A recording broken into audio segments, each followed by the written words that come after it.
అయోధ్యలోని రామజన్మభూమి బాబ్రీ మసీద్ వివాదానికి శాశ్వత పరిష్కారం దిశగా సుప్రీంకోర్టు సంచలన నిర్ణయం తీసుకుంది. మధ్యవర్తిత్వానికి రాజ్యాంగ ధర్మాసనం గ్రీన్ సిగ్నల్ ఇచ్చింది. 3 మధ్యవర్తులతో ప్యానెల్ ఏర్పాటు చేసింది. జస్టిస్ కులిఫుల్లా చైర్మన్ గా art of living Sri Ravishankar, Sriram పంచులను అపాయింట్ చేసింది. 3 మధ్యవర్తుల ప్యానెల్ ఫైజాబాద్ లోనే సంప్రదింపులు చేయనుంది. మధ్యవర్తిత్వ ప్రక్రియ అంతా గోప్యంగా జరగనుంది. కేసు విచారణలో మీడియా జోక్యాన్ని రాజ్యాంగ ధర్మాసనం నిషేధించింది. 4 వారాల్లోగా ప్రారంభించి 8 వారాల్లోగా పూర్తి చేయాలని ఆదేశించింది.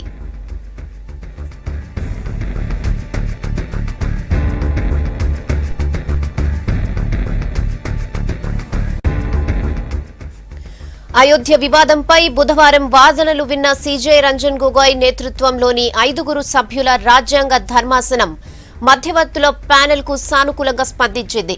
సమస్య పరిష్కారానికి మధ్యవర్తిత్వమే ఉత్తమమని అభిప్రాయపడిన ధర్మాసనం మధ్యవర్తిత్వం వహించే వ్యక్తుల పేర్లను సూచించాలని పిటిషనర్లను కోరింది. మధ్యవర్తిత్వాన్ని ప్రజలు అంగీకరించిన కోర్టులో వాదించింది హిందూ మహాసభ. ముస్లిం సంఘాలు మాత్రం మధ్యవర్తిత్వ ప్రక్రియను రహస్యంగా ఉంచాలని అభిప్రాయపడ్డాయి. వాదనలు తర్వాత తీర్పును రిజర్వ్ చేసిన సుప్రీంకోర్టు ఇవాళ ప్రకటించింది. మధ్యవర్తిత్వ ప్రక్రియకే ఓకే చెప్పిన సుప్రీంకోర్టు రాజ్యాంగ ధర్మాసనం గోప్యంగా విచారణ జరపాలని ఆదేశించింది.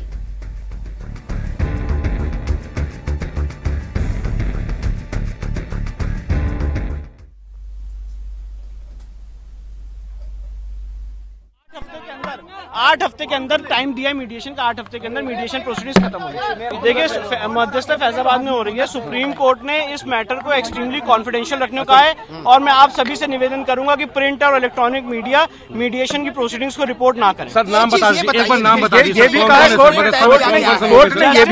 कोर्ट ने ये भी साफ किया है कि अगर कलीफुल्ला जो सुप्रीम कोर्ट के रिटायर्ड जज हैं वो इस मध्यस्थता मीडिएशन के चेयरमैन होंगे। जस्टिस पंचू और श्री रविशंकर इस मैटर में मीडिएशन करेंगे और कोर्ट ने जो भी पार्टी ने नाम सुझाया था उस नाम पे भी गौर किया। क्या कोर्ट ने इस पर भी बोला है कि पैनलिस्ट या फिर जो पार्टीज हैं वो किसी को ना बताएं, शेयर ना करें जानकारी? कोर्ट ने स्पेसिफिकली कहा है सारी पार्टीज को और मीडिएटर को कि मीडिएटर की प्रोसीडिंग्स रिपोर्ट नहीं होंगी और मीडिएशन में अगर मीडिएटर की प्रोसीडिंग्स को कोई भी डिफिकल्टी होती है तो वो सुप्रीम कोर्ट से उसको क्लैरिफाई करेगी। ये जो 4 हफ्ते का समय सीमा दिया है, 4 हफ्ते रिपोर्ट देने की बात नहीं है कि फैसला आ जाएगा। रिपोर्ट ऑलवेज मीडिएटर अपनी रिपोर्ट सुप्रीम कोर्ट के सामने सबमिट करेगा और वो रिपोर्ट सुप्रीम कोर्ट को अगर उसमें उनको कोई डिफिकल्टी होती है तो वो सुप्रीम कोर्ट से उस बात को क्लैरिफाई करेंगे। देखिए सुप्रीम कोर्ट ने क्लियर तौर से ये मैटर मीडिएशन को भेजा है। जस्टिस कलीफुल्ला जो सुप्रीम कोर्ट के रिटायर्ड जज हैं वो मीडिएशन के चेयरमैन रहेंगे। श्री रविशंकर जो एक सामाजिक कार्यकर्ता है वो इस मैटर में मीडिएशन रहेंगे और जस्टिस पंचू इस मैटर में मीडिएशन रहेंगे। ये मामला फैजाबाद में होगा। 8 हफ्ते के अंदर मीडिएटर को अपनी रिपोर्ट सुप्रीम कोर्ट के सामने सबमिट करनी है और सुप्रीम कोर्ट ने क्लियर तौर से मीडिया को मना किया है, मीडिया इलेक्ट्रॉनिक और प्रिंट दोनों को इस मैटर की रिपोर्टिंग करने से।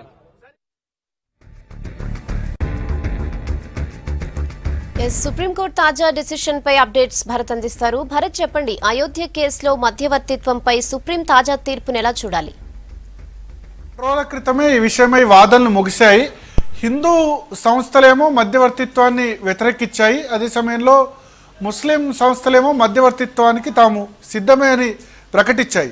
అయితే దీనిలో హిందూ సంస్థలు ప్రధానంగా మధ్యవర్తిత్వాన్ని వ్యతిరేకించినప్పుడు వ్యక్తం చేసిన ఆబ్జెక్షన్ ఏంటంటే ఈ మధ్యవర్తిత్వం అన్నది అటు ఇటు తెగదు, చాలా సంవత్సరాల తరబడి సాగుతుంది. ఇప్పటికే 70-80 సంవత్సరాలకు పైగా ఈ కేసు కోర్టుల చుట్టూ తిరుగుతూ ఉంది. కాబట్టి కోర్టే ఏదో ఒక నిర్ణయం తీసుకోవాలని హిందూ సంస్థలు అభ్యంతరం వ్యక్తం చేశాయి. సో హిందూ సంస్థలు అభ్యంతరం వ్యక్తం చేసిన మీదట కోర్టు కూడా ఈ మధ్యవర్తిత్వానికి ఒక కాల పరిమితి పెట్టింది. అంటే ఒక టైం బౌండ్ లోపల మధ్యవర్తిత్వానికి అవకాశం ఇచ్చింది. ఒకవేళ ఆ టైం బౌండ్ లోపల కూడా పార్టీలు అంగీకారానికి రాలేని పక్షంలో అప్పుడు కోర్టు ఈ కేసులో నిజానిజాలు నిర్ధారించే అవకాశం ఉంది. ఇది కేవలం కోర్టు అభిప్రాయం ప్రకారం ఇది కేవలం ల్యాండ్ డిస్ప్యూట్ మాత్రమే కాదు, భూ తగాదా 2 పార్టీల మధ్య కాదు, కోట్లాది మంది సెంటిమెంట్తో కూడుకున్న వ్యవహారం. కాబట్టి ఈ విషయంలో 1% అవకాశం ఉన్నా ఆ మధ్యవర్తిత్వం వల్ల సమస్య పరిష్కారం అవుతుంది అనుకుంటే ఆ 1% ఛాన్స్ను కూడా తీసుకునేందుకు మేము సిద్ధమని సుప్రీంకోర్టు గతంలోనే స్పష్టం చేసింది. సో ఇవాళ సుప్రీంకోర్టు ఆర్డర్ కూడా అదే ఉంది.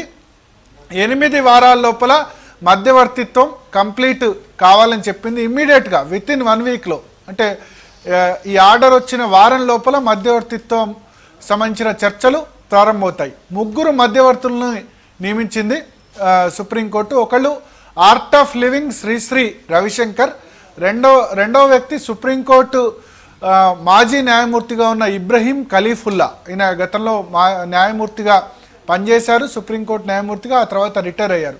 తర్వాత మద్రాస్ హైకోర్టుకు సంబంధించిన న్యాయవాది శ్రీరామ్ పంచు. ఈ 3 కూడా మధ్యవర్తులుగా నియమించింది. దీనిలో art of living Ravishankar already గతంలోనే ఒకసారి మధ్యవర్తిత్వానికి ప్రయత్నించారు. మధ్యవర్తిత్వం ద్వారా ఈ సమస్యను పరిష్కరించుకోవచ్చని ఆయన భావించారు. బట్ ఆర్ఎస్ఎస్ కానీ హిందూ సంస్థలు కానీ అందుకు ఒప్పుకోలేదు. ఖచ్చితంగా అది రాముని జన్మస్థానం, ఆ విషయంలో మేము ఎటువంటి కాంప్రమైజ్ కాము, రామ జన్మభూమి ఏదైతే ఉందో అది ఖచ్చితంగా మాకు ఇవ్వాలి అన్న డిమాండ్ అయితే వినిపించాయి. సో ఈ కేసులో 2 హిందూ సంస్థలు ప్రధానంగా ఉన్నాయి. ఒకటి రామ జన్మభూమి ట్రస్ట్, రామ్ లల్లా విరాజమాన్ సంబంధించిన మొత్తం అలహాబాద్ హైకోర్టు 3 పార్ట్లుగా చేసింది. అయోధ్యలో వివాదాస్పద భూమి ఏదైతే ఉందో మొత్తం 70 ఎకరాలు ఉంది. అయోధ్యలో చుట్టూ ఉన్న భాగం 70 ఎకరాలని కేంద్ర ప్రభుత్వం అక్వైర్ చేసింది ఎప్పుడైతే బాబ్రీ మసీద్ విధ్వంసం తర్వాత. ఈ 70 ఎకరాల్లో అసలు డిస్ప్యూటెడ్ భూమి అంటే వివాదాస్పద భూమి కేవలం 2.7 ఎకరాలు మాత్రమే వివాదాస్పద భూమి. మిగతా 67 ఎకరాలు కూడా వివాదాస్పదం కాని భూమి. అదంతా కూడా హిందూ సంస్థలకు సంబంధించిన భూమి. దాన్ని కూడా కేంద్రం 1995లో అక్వైర్ చేసింది, ఎందుకంటే అక్కడ ఎటువంటి ఘర్షణలు చెలరేయకుండా. ఇప్పుడు ఆ 2.7 ఎకరాల్లో కూడా రాముడి విగ్రహం ఏదైతే ఉందో అక్కడ నిత్యం పూజలు నడుస్తున్నాయి. అయితే దానికి ఒక ప్రాపర్ కన్స్ట్రక్షన్ లేదు, ఒక దేవాలయం లాంటి లేదు, ఒక టెంట్ కింద రాముడికి పూజలు నిర్వహిస్తున్నారు. సో ఇప్పుడు ఆ 2.7 ఎకరాలని అలహాబాద్ హైకోర్టు 3 భాగాలుగా విభజించి 2 భాగాల్ని హిందూ సంస్థలకు ఇచ్చింది, 1 భాగాన్ని సున్నీ వక్ఫ్ బోర్డుకి ఇచ్చింది.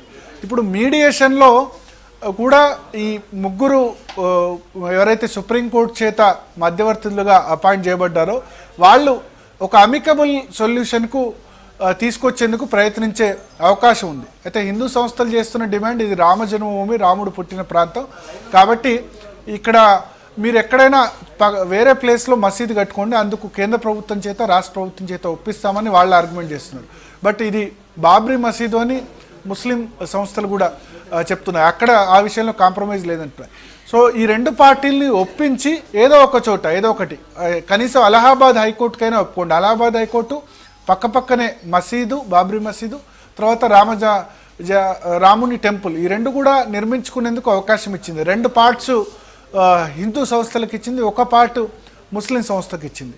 సో ఈ మీడియేషన్లో ఇటువంటి ప్రపోజల్స్ ఉండే అవకాశం ఉంది. అటు శ్రీశ్రీ రవిశంకర్ కానీ, ఇబ్రహీం ఖలీఫుల్లా సుప్రీంకోర్టు న్యాయమూర్తి కానీ, శ్రీరామ్ పంచ్ కానీ ఈ ప్రాసెస్ను ఫైజాబాద్లోనే స్టార్ట్ చేయాల్సి ఉంటుంది. ఫైజాబాద్ అంటే అలహాబాద్, ఇప్పుడు అయోధ్య ఏదైతే ఉందో అయోధ్య ఫైజాబాద్ జిల్లా కిందికి వస్తుంది. ఫైజాబాద్ జిల్లాలో అయోధ్య భాగం. అయోధ్య ఫైజాబాద్ 2 కూడా జంట నగరాలు. జస్ట్ లైక్ హైదరాబాద్ సికింద్రాబాద్ లాగా అయోధ్య ఫైజాబాద్ కూడా జంట నగరాలుగా చెప్తూ ఉంటారు. 2 కూడా ఒక 5-6 కిలోమీటర్ల దూరంలోనే ఉంటాయి. ఈ ఫైజాబాద్ ప్రాంతంలోనే, ఫైజాబాద్ జిల్లాలోనే ఈ మధ్యవర్తిత్వానికి సంబంధించిన చర్చలు జరగాలి.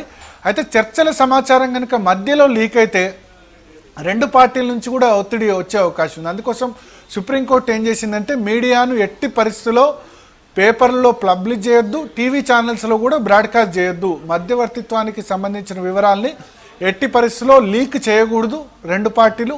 ఒకవేళ లీక్ అయినా సరే దాన్ని మీడియాలో ఎట్టి పరిస్థితుల్లో కూడా పబ్లిష్ చేయొద్దు. ఈ విషయంలో పూర్తి కన్క్లూజన్కి వచ్చిన తర్వాత సుప్రీంకోర్టులో ఒక నిర్ణయం తీసుకున్న తర్వాత మాత్రమే పబ్లిష్ చేయాలి తప్ప మధ్యలో ఎట్టి పరిస్థితుల్లో ఈ విషయంలో పబ్లిష్ చేయొద్దని సుప్రీంకోర్టు మీడియా మీద కూడా నిషేధం విధించింది.